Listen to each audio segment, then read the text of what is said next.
All right, good morning, boys. What is up? Today is Christmas Eve, so Merry Christmas.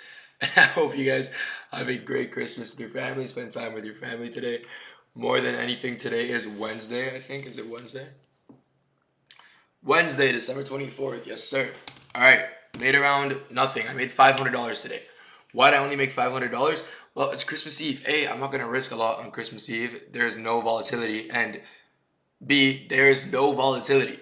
So I'm risking one mini whether I'm trading in a volatile range or whether I'm trading in this bullshit, right? Made around 115 per account. I'm going for winning days, right? Maybe the 26th, I'll add size back on just to get that $4,100 max payout or buffer to get that max payout. But as of right now, I'm looking at an $8,000 payout with where I'm at right now, so I'm pretty happy. Let me go over the trading day. So this is the win I took right now. But before I go over that, I do want to go over a loss I took previously because I took a loss in the Asia session before.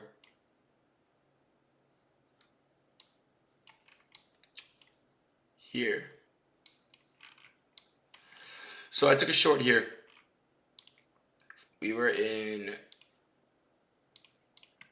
0.705 of this range. Literally took a short off that bearish reaction there to this low. I did not take a complete loss on this trade. I trailed stop like right here and got stopped out for like $80. So it was essentially a break even. It was a 4-point stop loss basically. So what is that? $80 is 4 points, I believe. Yeah. So pretty small loss. Not really, didn't really care about it just because of how small the loss was. It was to an unfilled hourly gap that was resting below us. Right?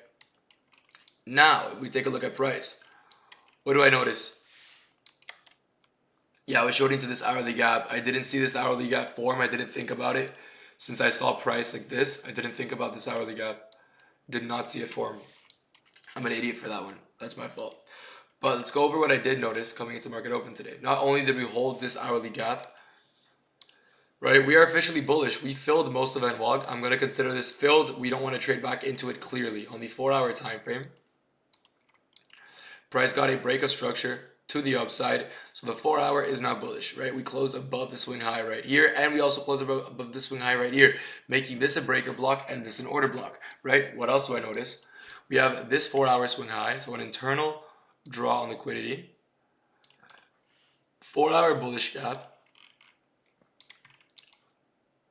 15-minute gap. That is in a discount.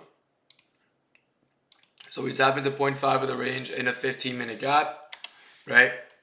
We displace higher. We have a drawn liquidity. We also have Asian highs, but that was swept by data highs, right? That was my main drawn liquidity, was going to be Asian highs and this high up here. And then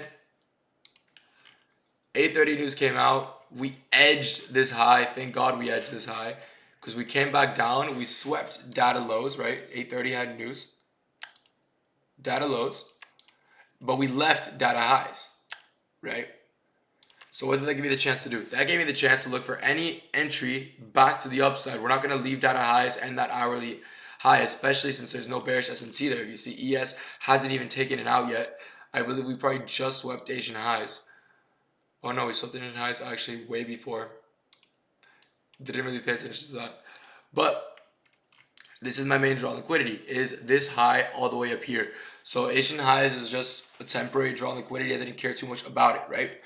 So what I noticed, 50-minute bullish gap, EQ, 4-hour gap, buy side. This is a bunch of low resistance liquidity as well, all resting above me.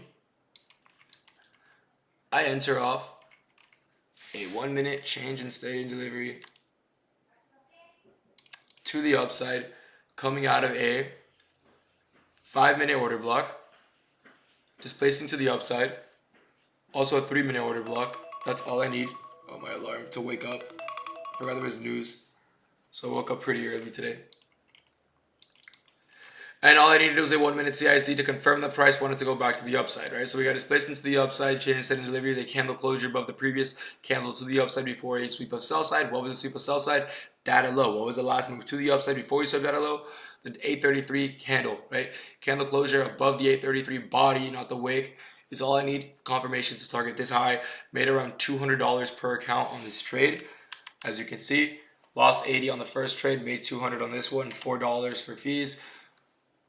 Perfect fucking math on that shit. Genius. But yeah, that's a trade. Nothing crazy. Now, coming into market open, I honestly can expect price to potentially push lower to take out London and midnight open. Then again, I'm not going to be trading. I have a flight at 10 a.m. to catch. That's why I kind of also tried trading at 8:30, because if there's going to be news, there's going to be a high probability of volatility in the market at an earlier period in time, which would allow me to trade news or allow me to trade earlier in the day, right? But I hope you guys have a Merry Christmas. Like I said, $8,000 payout hopefully on Thursday or Friday, because I doubt I am going to be trading tomorrow. It's a bank holiday. I don't trade bank holidays if I see prices volatile. By all means, I will enter a trade, but I doubt that's going to be the case. So I hope you guys have a blessed day. You can still use code Ale at Lucid Trading for 35% off all accounts. Tradify, 35% off all accounts. Alpha Futures, 40% off all accounts. Stack your fucking accounts before the new year starts. Take advantage of these sales. I'm telling you, you are not going to see 30 to 40% off for a very, very, very long time, right? So I hope you guys have a blessed day and a Merry Christmas. Trade safe and peace out.